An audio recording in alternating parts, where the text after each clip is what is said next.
என் ஆடுகள் என் குரலுக்கு செவி சாய்க்கின்றன, எனக்கும் அவற்றை தெரியும், அவையும் என்னை பின்பற்றி தொடரும் அப்படின்னு ஆண்டவராக இயேசு கிறிஸ்து சொல்றாரு மக்களே.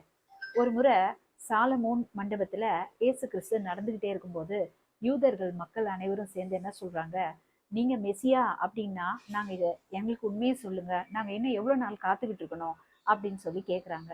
அதுக்கு ஆண்டவர் சொல்றாரு, நான் சொல்லிக்கிட்டு தான் இருக்கிறேன், நீங்க தான் நான் மெசியான்னு நம்ப மாட்டீங்க அப்படின்னு சொல்றாரு. என் தந்தையின் பெயரால் நான் செய்யும் செயல்களே எனக்கு சான்றாக அமைகின்றன, ஆனால் நீங்கள் நம்பாமல் இருக்கிறீர்கள். ஏனெனில் நீங்கள் என் மந்தையை சேர்ந்தவர்கள் அல்ல.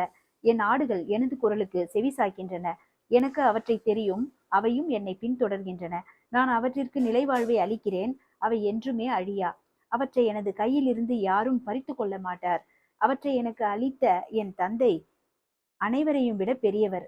அவற்றை என் தந்தையின் கையில் இருந்து யாரும் பறித்து கொள்ள இயலாது.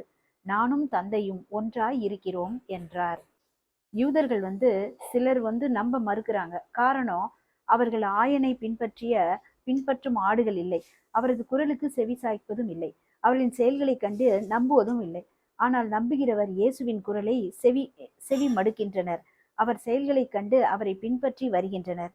கடவுள் தம்மை பல்வேறு வழிகளில் வெளிப்படுத்துகின்றார், ஆனால் மனிதன் மனம் திறந்து ஏற்றுக்கொள்ளாதவரை நம்பிக்கைக்கு இடமில்லை. நம்பிக்கை என்பதை தான் இயேசுவின் சீடருக்கு இலக்கணம். என் ஆடுகள் என் குரலுக்கு செவி சாய்க்கின்றன, எனக்கு அவற்றை தெரியும், அவையும் என்னை பின்தொடரும் அப்படின்னு இறைவார்த்தையின் வழியா ஆண்டவர் நமக்கு வெளிப்படுத்துறார் மக்களே.